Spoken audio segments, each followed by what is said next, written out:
అంటూ ఇక్కడ ఉన్న లోకల్ ఎమ్మెల్యే గారు కూడా మా అక్కకు రాజకీయం కొత్త అయినా కూడా చాలా స్పష్టంగా నిదానంగా క్లారిటీగా ఎటువంటి భయం లేకుండా వణుకు లేకుండా తొణుకు లేకుండా బెనుకు లేకుండా మాట్లాడిందంటే దానికి కారణం వాళ్ళలో తప్పు లేదు, నిజాయితీ ఉంది కాబట్టి.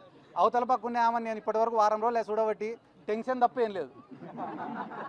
అంటే అతి త్వరలో నాకెందుకో అంబటి రాంబాబు అన్న దగ్గరకు వస్తారు 3 ఏళ్ళు అయిపోతేనే. మాదేం తప్పు లేదు, ఏదో చంద్రబాబు నాయుడు చెప్తే చేసినామనో లోకేష్ చెప్తే చేసినాడు అని. ఆ రోజు మీ ఇష్టం, క్షమిస్తారో లేదో అది కూడా మీకు ఇష్టం అని తెలియదు. నేను అదే చెప్పినా కదన్నా, సంవత్సరం నుంచి పెడతారు.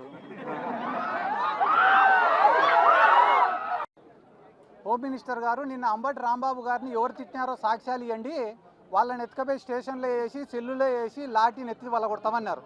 మళ్ళా ఆధారాలు మీ మీడియా వాళ్ళ కాడ ఉన్నాయా లేదా? అంబటి రాంబాబు గారిని తిట్టినట ఉన్నాయి కదా వీడియోలు, అవి ఆధారాలే కదా.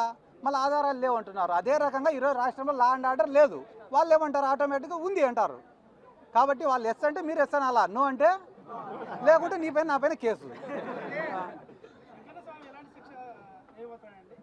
అన్న దేవుని జోలికి పోయిన వాళ్ళకి ఎటువంటి శిక్ష అనేది ఇంకా అది చెప్పకూడదు అన్న.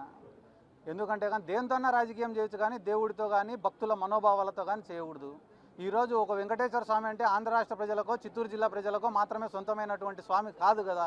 ప్రపంచ దేశాలలో ఉండే భక్తులు ఉన్నారు, హిందువులు అందరూ కూడా వెంకటేశ్వర స్వామిని ఎంతో పవిత్రంగా భావించి వస్తారు. ఒకవేళ నిజంగంటేనే దాంట్లో ఏదన్నా తప్పు జరిగినా కూడా చట్టం తన పని తను చేసుకొని పోవాలా తప్ప రాష్ట్రానికి పెద్ద దిక్కుగా ముఖ్యమంత్రి కుర్చీలో ఉన్న చంద్రబాబు నాయుడు గారు ఇన్నిసార్లు ప్రెస్ మీట్ పెట్టి దాంట్లో పందికొవ్వనో లేకుంటే కానీ బాత్రూంలు కడిగే కెమికల్ ఉందనో లేకుంటే కానీ దాని యొక్క పవిత్రను తగ్గించే పని మాత్రం చెయ్యకూడదు. అది తప్పు. ఆ పని ఆయన పూనుకున్నాడంటే కేవలం ఇది రాజకీయ స్వార్థంతో చేస్తున్నాడు తప్ప దాంట్లో నిజం లేదని అర్థం.